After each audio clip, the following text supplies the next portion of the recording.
டிட்வா புயல் காரணமாக சென்னை காசிமேட்டில் கடல் சீற்றம் ஏற்பட்டுள்ளது. கள விவரங்களுடன் இணைகிறார் செய்தியாளர் சாலமன். வணக்கம் சாலமன்.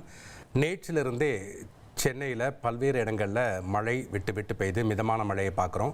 ஆனால் கடற்கரை சீற்றத்துடனே காணப்பட்டு கொண்டிருக்கிறது. நாகையிலிருந்து சென்னை வரைக்குமே, வங்காள விரிகுடா முழுவதுமே. தற்போது சென்னை காசிமேட்டில் இருக்கக்கூடிய நிலவரம் என்ன?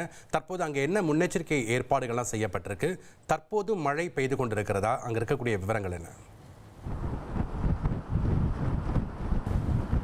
டிட்வா புயலின் காரணமாக சென்னை காசிமேடு கடற்கரையில் அதிகப்படியான கடல் சீற்றமே காணப்படுகிறது. குறிப்பாக வழக்கத்தை விட இங்கே அதிகமாக கடல் சீற்றம் காணப்படுவதால் போலீசார் இங்கு மொத்தமாக பாதுகாப்பு பணியில் ஈடுபட்டு வருகின்றனர். இங்கு வரக்கூடிய பொதுமக்களை போலீசார் உள்ளே செல்ல அனுமதி மறுக்கப்பட்டு அவர்களிடம் முழுவதுமாக ஆராய்ந்த பின்னரே அவர்கள் உள்ளே செல்லப்பட்டு, குறிப்பாக மீனவர்கள் மற்றும் அந்த படகு உரிமையாளர்களுக்கு மட்டுமே இங்கே கடற்கரையில் அனுமதி அளிக்கப்படுகிறது.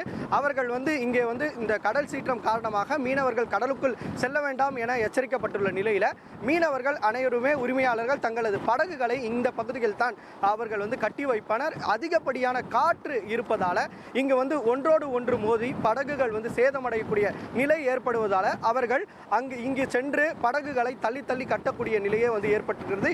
இங்கு முழுவதுமாக போலீசார் கட்டுப்பாட்டுக்குள் கொண்டு வந்திருக்கிறார்கள். இந்த கடல் சீற்றமானது 10 அடிக்கு மேலே எழும்பி வருகிறது. பொதுவாக இந்த பகுதி ஞாயிற்றுக்கிழமையில் அதிகப்படியான கூட்டமானது இங்கே N4 கடற்கரையில் கூடும். பொதுமக்கள் இங்கே செல்ஃபி எடுப்பது உள்ளிட்ட செயல்களில் ஈடுபடுவார்கள். ஆனால் தற்போது கடல் சீற்றமானது அந்த பொதுமக்கள் செல்லக்கூடிய பாதை வழியாகவே இந்த கடல் நீரானது வருவதால் அங்கு போலீசார் உள்ளே செல்ல அனுமதி மறுக்கப்பட்டிருக்கிறார்கள். அது மட்டுமின்றி இங்கு வேறு வழி மூலமாக பொதுமக்கள் உள்ளே சென்று ஆபத்தை உணராமல் செல்ஃபி எடுக்கக்கூடிய நிலையும் தங்களது செல்போனில் படம் எடுக்கக்கூடிய நிலையும் அங்கே காட்சியளிக்கிறது. சென்னையை நெருங்கி வரக்கூடிய நிலையில் இதன் காற்றானது மேலும் அதிகரிக்க வாய்ப்பு இருப்பதாகவும் இங்கே பொதுமக்கள் முழுவதுமாக இங்கே உள்ளே செல்ல அனுமதி மறுக்கப்பட்டிருப்பதாகவும் ஒரு தகவலான தெரிவிக்கப்பட்டிருக்கிறது.